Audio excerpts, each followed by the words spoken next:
Bab 327. Tak terlalu lama Ayu dan Raya berada di rumah Riri. Selain karena cuaca yang semakin panas, juga Raya yang akan menghadiri pernikahan Nisa dan Gio. "Kek, kami berangkat, ya?" kata Reyhan pada Pak Damar. "Iya, Rey. Titip salam untuk orang tua Nisa. Sampaikan maaf karena kakek gak bisa hadir. Maklum, kondisi sepuh memang gak bisa diprediksi. Kemarin sehat tahunya hari ini gak enak badan," timpal Pak Damar. "Iya, kek. Mereka pasti ngerti kok," balas Reyhan. Ia pun segera beranjak bersama Raya menuju depan. Menaiki mobil menuju gedung diadakannya resepsi pernikahan Nisa dan Gio. Tak sampai setengah jam, mereka sampai di lokasi.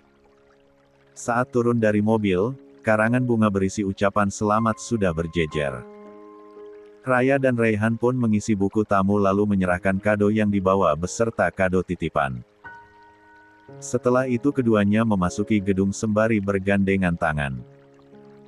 Para tamu undangan sudah memenuhi area gedung. Sepasang pengantin pun sudah ada di pelaminan. Raya dan Reyhan memang sengaja datang sedikit terlambat agar tak perlu berlama-lama berada di sana. Mereka berdua langsung naik ke atas pelaminan tanpa perlu mengantri panjang. Mengucapkan selamat untuk kedua mempelai. "Selamat ya, Nis, aku ikut senang," kata Raya. Mereka berdua sempat berpelukan sebentar. "Makasih sudah datang," timpal Nisa. Raya mengangguk lalu bergeser pada Gio. "Selamat, Kak. Semoga pernikahannya sakinah mawadah warahmah." "Makasih, Ray. Semoga kamu juga selalu berbahagia dengan Reyhan," timpal Gio yang berbalut jas hitam. Reyhan pun mengucapkan hal yang sama. Selain pada Nisa, Reyhan juga menghampiri Mang Yusuf dan Bi Yati selaku orang tua Nisa. "Selamat ya, Mang, Bi. Saya ikut berbahagia," kata Reyhan seraya menyalami keduanya. 97. "Terima kasih, Rey. Terima kasih sudah menyempatkan datang. Mamang senang sekali bisa bertemu lagi," timpal Mang Yusuf. Keduanya sempat berpelukan sebentar. Setelah berbincang sejenak, Reyhan dan Raya segera turun dari pelaminan agar tak menghalangi undangan lain yang hendak mengucapkan selamat. Setelah mencicipi jamuan yang ada, sepasang suami istri itu langsung pulang. Karena Raya sedang sibuk-sibuknya mengerjakan skripsi yang dikejar deadline. Perjuangan Raya tak sia-sia. Dia akhirnya bisa menyelesaikan skripsi dan menjalani sidang dengan lancar. Hingga tak terasa, waktu untuk wisuda pun akan segera tiba. Waktu yang sudah ditunggu-tunggu Raya sejak lama.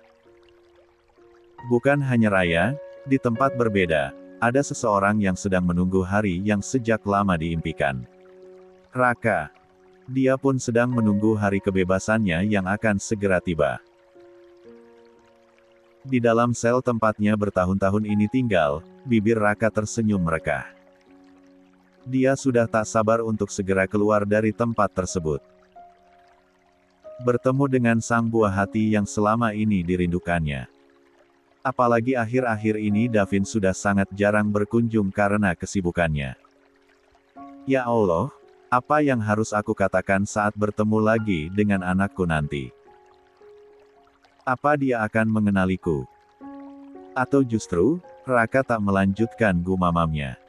Dia hanya tak sabar menanti hari itu tiba. 98.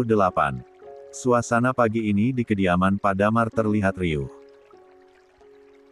Bagaimana tidak, mereka semua sedang bersiap untuk mengantar Raya ke acara wisudanya.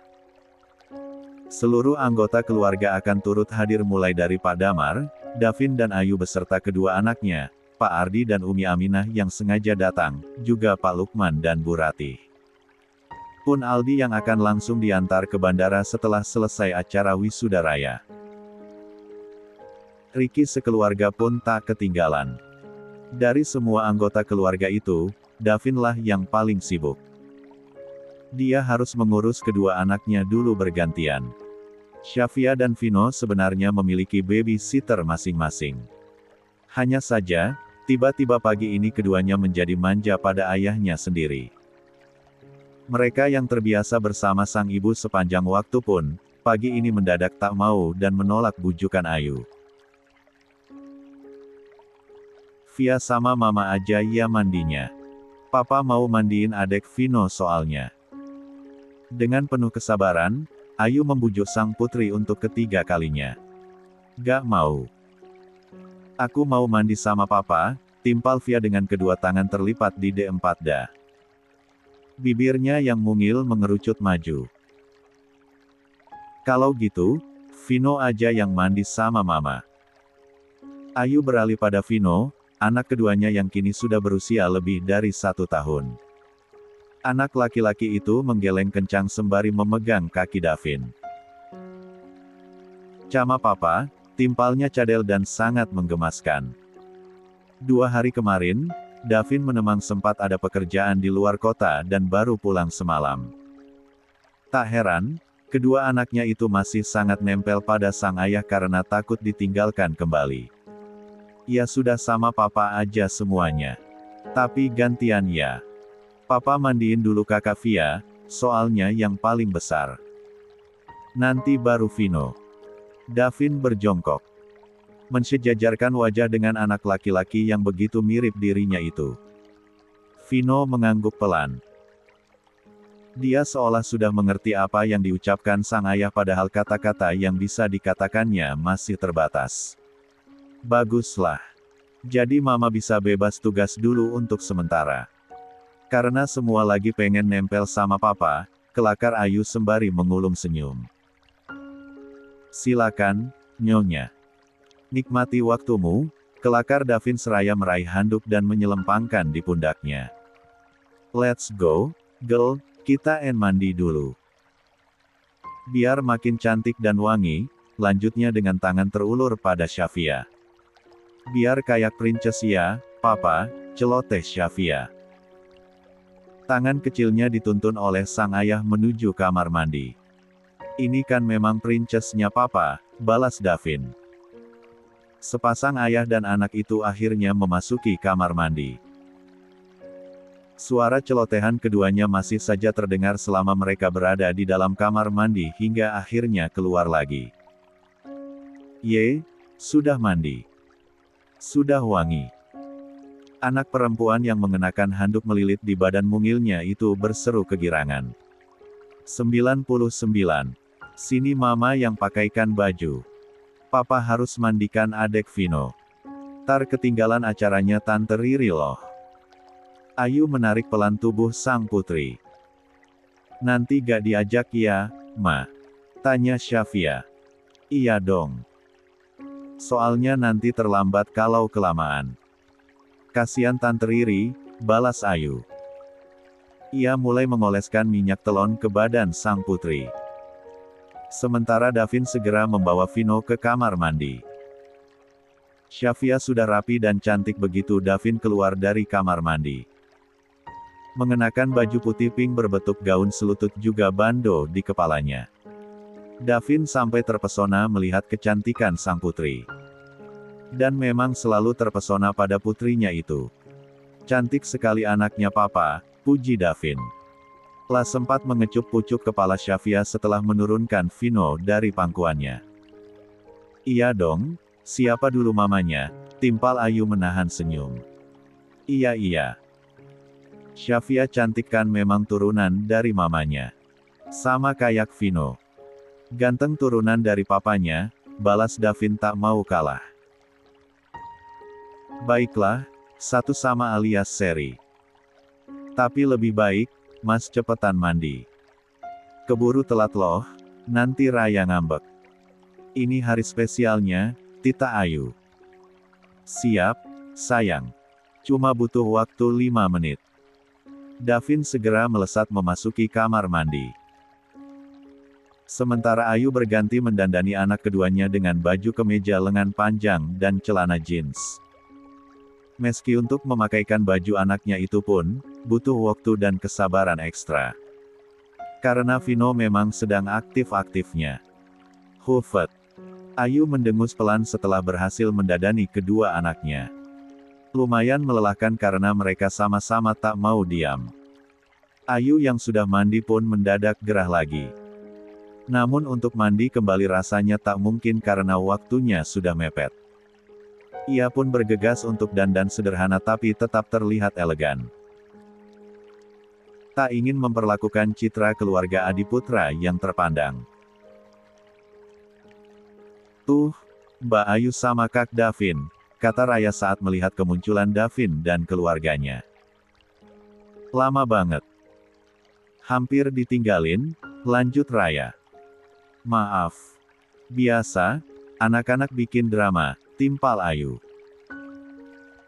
"Emang Riri udah kesini?" lanjut Ayu. "Udah dong." Riri menyahut langsung. Iya. Padahal anakmu 4 loh, Ri." "Aku aja yang 2 riweh banget," timpal Ayu. "Anakku yang diajak cuma 2. Siva sama Sheila. Naufal sama Naufan gak mau ikut. Katanya mau nunggu di rumah sama Bibi," jawab Riri. "Oh." Ayu menyahut singkat. Karena Raya sudah meminta semua orang untuk langsung berangkat. Yang mau pakai toga udah gak sabar. Kelakar Davin. "Iya dong. Sarjana gitu loh." "Iya gak, sayang?" Raihan mewakili menanggapi. Iya. "Ayo buruan berangkat. Entar aku telat loh." Balas Raya. Ia yang mengenakan baju kebaya berwarna 100 merah muda dengan rok jarik putih garis-garis kemerahan nampak begitu cantik. Apalagi badannya masih sangat langsing. Semua anggota keluarga menaiki mobil. Terbagi menjadi 3 mobil karena sekarang masing-masing keluarga sudah bertambah anggotanya.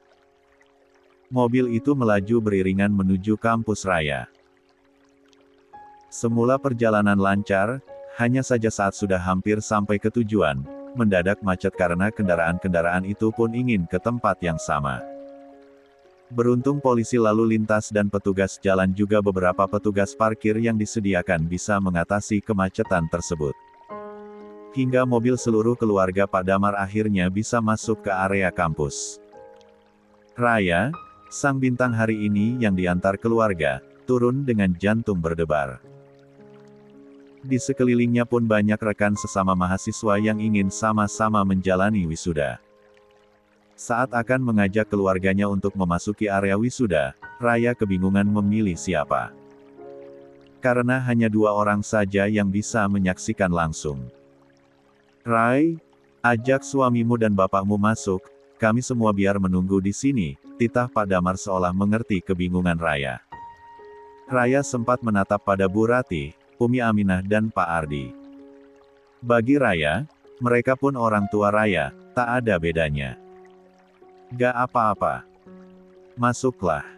Suamimu dan bapakmu paling berhak," kata Umi Aminah. Raya mengangguk sendu. Andai bisa, ia ingin sekali mengajak seluruh keluarganya memasuki area wisuda. Tapi apa boleh buat, peraturan tetaplah peraturan. Hingga Raya pun akhirnya masuk didampingi Raihan dan Pak Lukman. Sementara keluarga yang lain menunggu di area khusus yang sudah disediakan.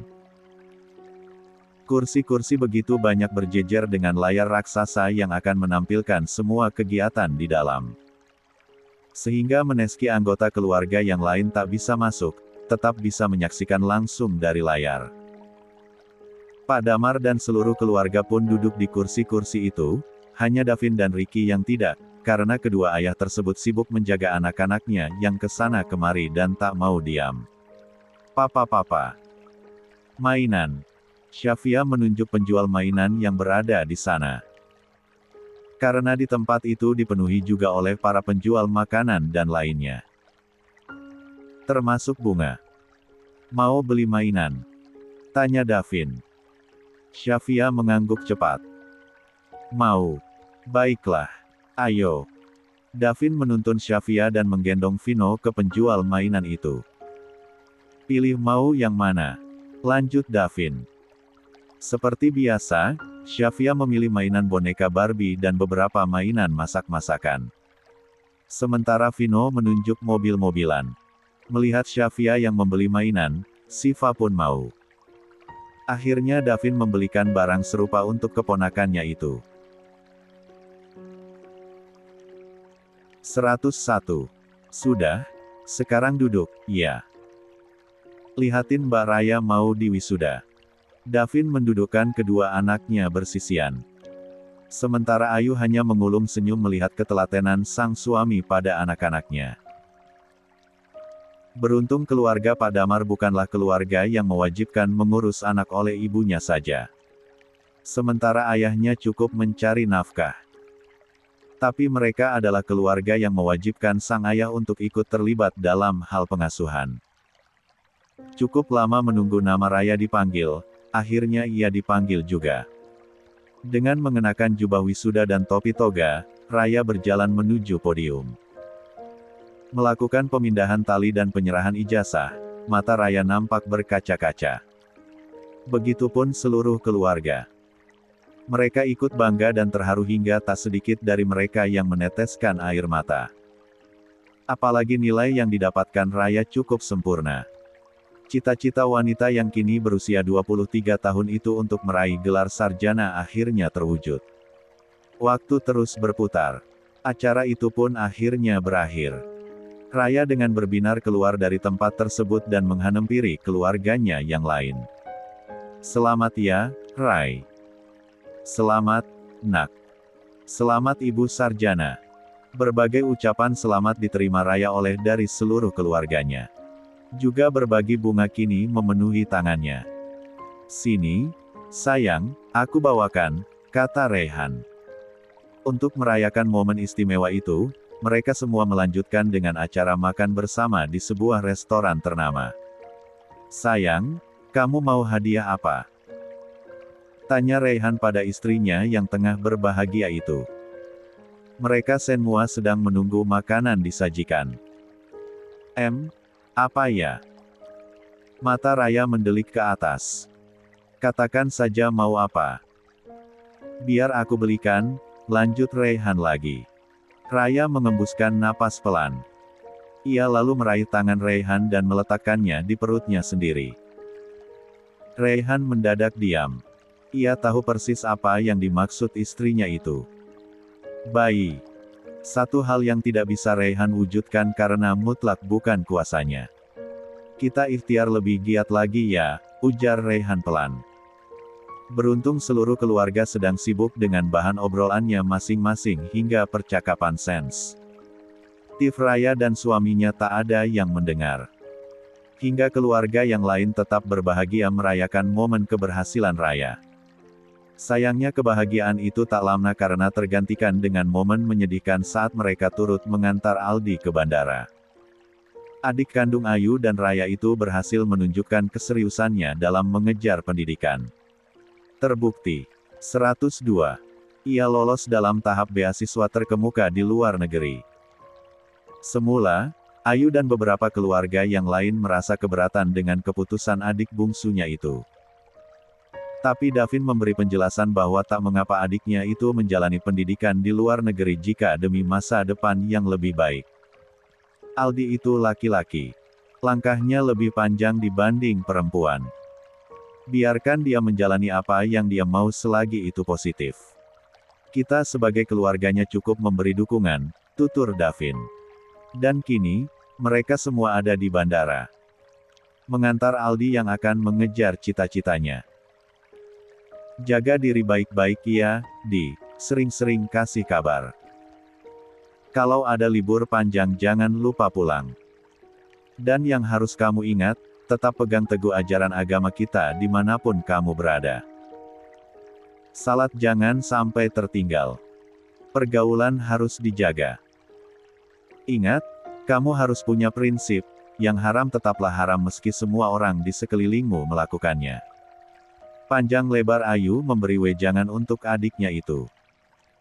Ia sungguh khawatir karena jarak mereka bukanlah beda kota tapi beda negara. Aldi mengangguk mengerti. Ia pun memeluk kakak serasa ibu itu dengan erat. Baginya, Ayu lebih dari sekadar kakak. Dialah pengganti ibunya sejak sang ibu meninggal dunia. Begitupun dengan Raya. Aldi memeluknya tak kalah erat. Sebelum Raya menikah, dia adalah teman berguyon Aldi, tak jarang keduanya seperti kucing dan anjing. Semua anggota keluarga bergantian berpamitan dengan Aldi, menghadirkan kesedihan dan air mata di beberapa pasang mata. Apalagi saat Aldi dengan langkah tegapnya menarik kopernya untuk segera melakukan penerbangan. Tangis Ayu dan Raya langsung pecah. Keduanya tak dapat lagi menahan kesedihan karena akan berjauhan dengan salah satu saudara-saudaranya itu.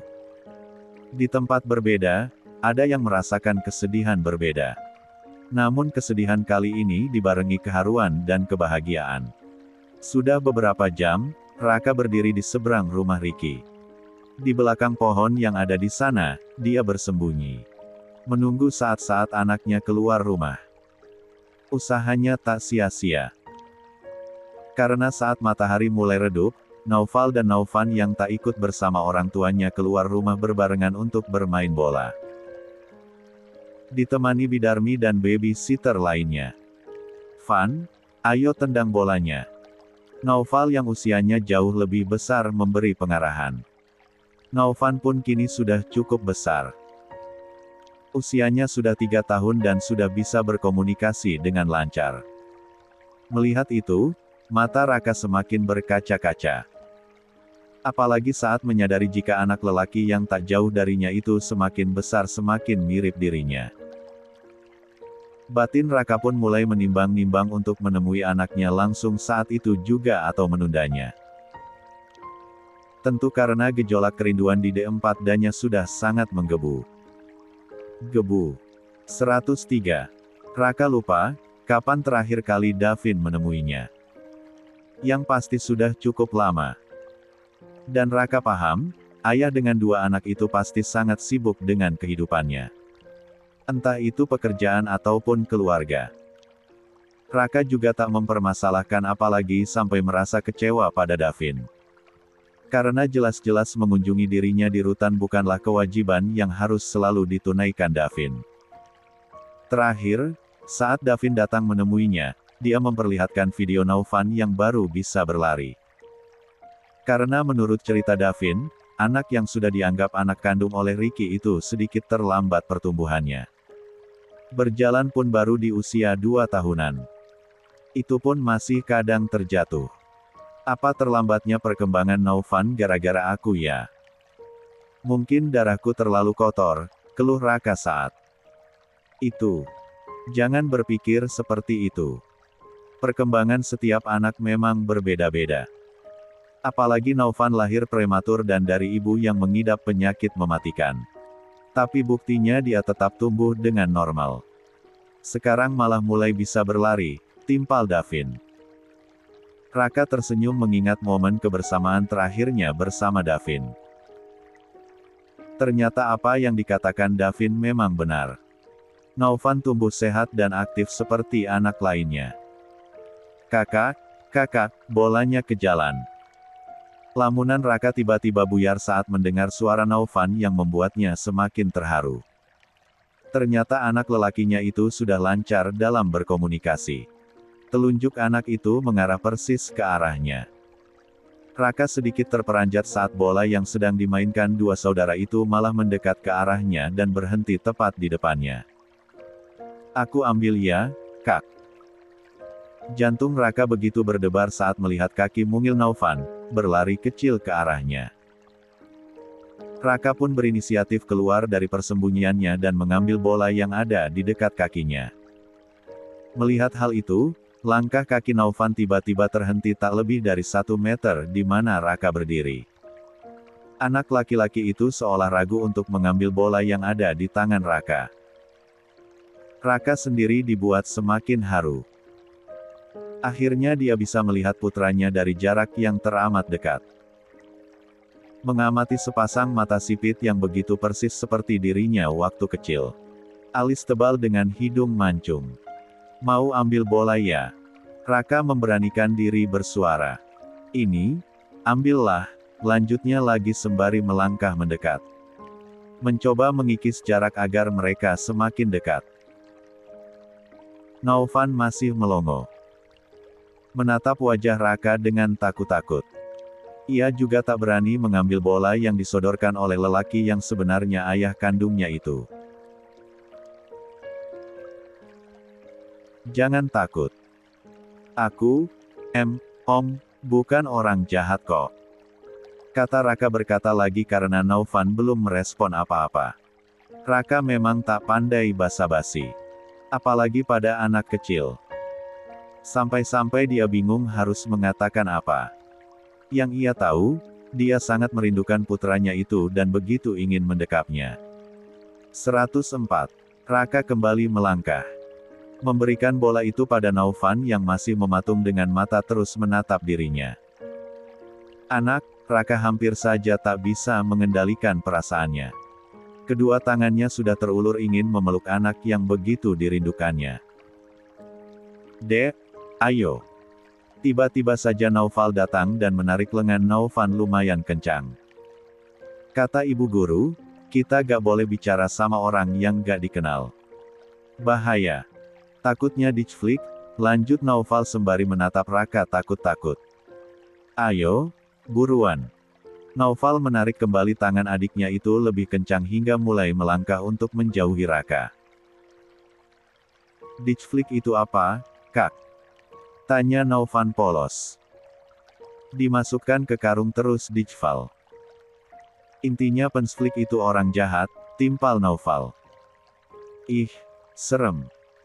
Naufan bergidik, tapi ia masih sempat menoleh dan menatap lagi ke arah Raka di sela-sela langkah kakinya. Raka hanya bisa mendengus pelan saat punggung anaknya itu semakin menjauh. Padahal hanya tinggal selangkah lagi, ia bisa memeluk putra kandungnya itu. Kenapa? Bidarmi buru-buru menghampiri kedua anak majikannya itu. Itu, adek malah ngobrol sama orang yang gak dikenal. Naufal menunjuk ke arah Raka masih berdiri. Bidarmi menatap ke arah telunjuk Naufan.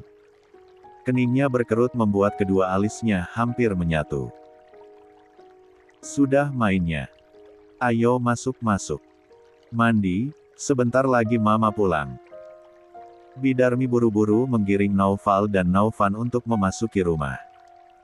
Ia takut melihat Raka yang memang masih memperhatikan ke arah mereka. Apalagi penampilan Raka yang masih terbilang urakan. Raka sendiri semakin pilu saat melihat Naufan memasuki rumah. Kesempatannya untuk melibat anaknya habis sudah, besok atau lusa pun belum tentu ia berani lagi ke sana. Ia meneliti penampilannya sendiri. Celana jeans belel dan kaos yang lumayan kebesaran karena tubuhnya sekarang memang sedikit kurus. Tak tegap berisi seperti dulu. Belum lagi rambut sedikit gondrong yang beberapa bulan terakhir tak senempat dicukur. Ditambah lagi dengan jambang di dagunya yang membuat penampilannya terlihat sangat meyakinkan untuk jadi penjahat. Raka memang tak memikirkan apapun begitu pagi tadi ia bebas dari penjara. Tak ada yang menjemput, tak ada yang menyambut. Dia benar-benar sendirian. Tak memiliki keluarga ataupun kerabat. Hingga ia bingung harus pergi kemana.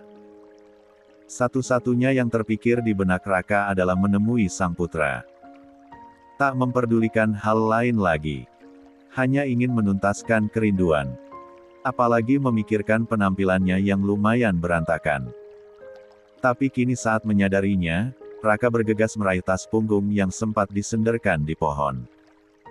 Menggendongnya lalu segera pergi dari sana sebelum ada orang yang mencurigai dia sebagai penjahat. Meski belum puas bertemu dengan sang putra, tapi ia cukup senang karena melihat putranya itu tumbuh dengan baik dan sehat. Raka merasa, tak sia-sia dirinya membiarkan Ricky dan Riri untuk merawat Naufan. 105. Mungkin aku akan kembali nanti saat aku sudah memiliki sesuatu yang bisa aku banggakan pada anakku. Hingga aku tak malu lagi mengakui kalau aku adalah ayah kandungnya, batin Raka.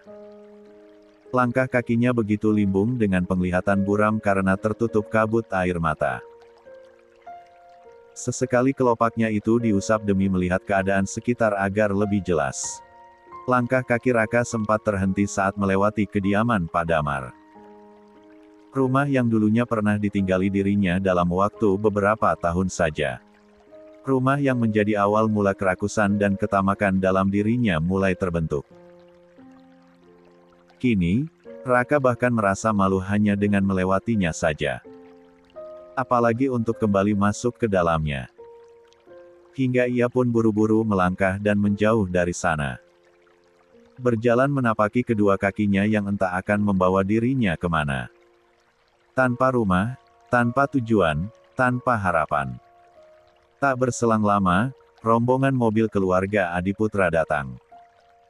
Ketiganya berhenti di pekarangan rumah itu yang luas.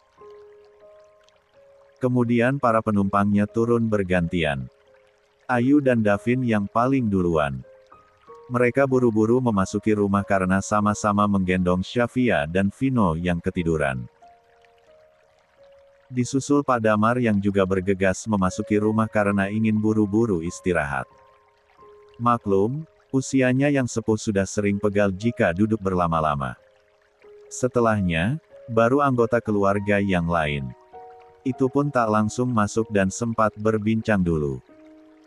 Sekali lagi selamat ya, Rai. Sekarang tinggal mewujudkan cita-cita yang lain, jadi wanita karir yang sukses, tutur Riri. Taulah, Mbak. Nanti aku pikir-pikir dulu. Raya menyahut malas dan tak bersemangat. Cita-cita yang dulu begitu diidamkan irinya, seolah bukan sesuatu yang istimewa lagi. Ya sudah terserah. Istirahat aja dulu kalau gitu. Soalnya kemarin-kemarin kan sibuk banget sama dunia kampus, balas Riri. Umi sama Om Ardi kapan pulang? Riri berganti menatap Umi Aminah dan Pak Ardi yang sengaja datang untuk menghadiri wisuda raya. Sepertinya lusa. Kami masih kangen anak cucu, jawab Umi Aminah. Lusa terlalu cepat. Minggu depan baru oke. Lumayan puas temenin cucu bermain, kelakar Riri. Umi Aminah mengulum senyum. Umi ngikut Bapak Negara, timpalnya sambil melirik pada Pak Ardi. Lihat nanti. Tapi yang pasti gak bisa terlalu lama ninggalin usaha. Umi juga kan harus ngajar ngaji, balas Pak Ardi. Riri mengangguk paham. Sayang, ayo langsung pulang. Ajak Riki, ia baru saja selesai menurunkan barang bawaan seperti buket bunga raya dan beberapa kado pemberian keluarga maupun teman. Iya, Mas. Anak-anak juga sepertinya sudah gak sabar untuk ketemu tempat tidur, apalagi Sheila. Riri menatap anak yang ada dalam gendongannya. Rai, Umi, aku pulang dulu ya. Dah, sampai ketemu lagi, lanjut Riri seraya melambaikan tangan sebentar sebelum akhirnya naik mobil kembali. 106. Ye, ayah pulang. Mama pulang. Kedatangan mobil Riki di halaman rumahnya disambut ceria oleh Naufal dan Naufan. Kedua kakak beradik itu tak sabar untuk melihat kedua orang tuanya menuruni mobil. Hai, sayang, sapa Riri begitu turun. Gak tidur siang. Lanjutnya sembari mengelus pucuk kedua anak lelakinya bergantian. Sudah tadi. Ini kan hampir sore, jawab Naufal. Riri mengangguk sambil tersenyum. Sekarang memang hampir asar dan anak-anaknya memang sudah selalu bangun di jam itu. Adek. Naufal menyapa Siva yang turun dengan lesu dari mobil dan dituntun Riki. Adek Siva ngantuk, kecapean, timpal Riki. Naufal mengangguk mengerti. Ayah. Tadi adek Avan bicara sama orang gak dikenal di sana. Naufal menunjuk ke tempat di mana Raka berdiri. Orang gak dikenal. Siapa ya? Tetangga komplek. Tanya Riki penasaran. Bukan. Aku gak tahu siapa gak kenal. Tapi orangnya serem kayak orang jahat. Ada brewoknya. Mana adek kayak mau dipeluk. Untuk aku buru-buru tarik dan ajak pulang ke rumah, takutnya pensflik, ungkap Naufal dengan gaya bicaranya khas anak-anak. Kening Ricky sempat mengernyit. Dia keheranan dengan cerita anak sulungnya itu. Mas, apa itu jangan-jangan Raka? Tebak Riri. Ricky langsung menoleh seketika. Dia tiba-tiba teringat perkataan Davin dulu. Raka bilang dia akan segera bebas beberapa bulan lagi. Ricky pun mulai meyakini jika orang yang dikatakan Naufal tadi memanglah Raka. Apalagi ciri-cirinya memang hampir menyerupai.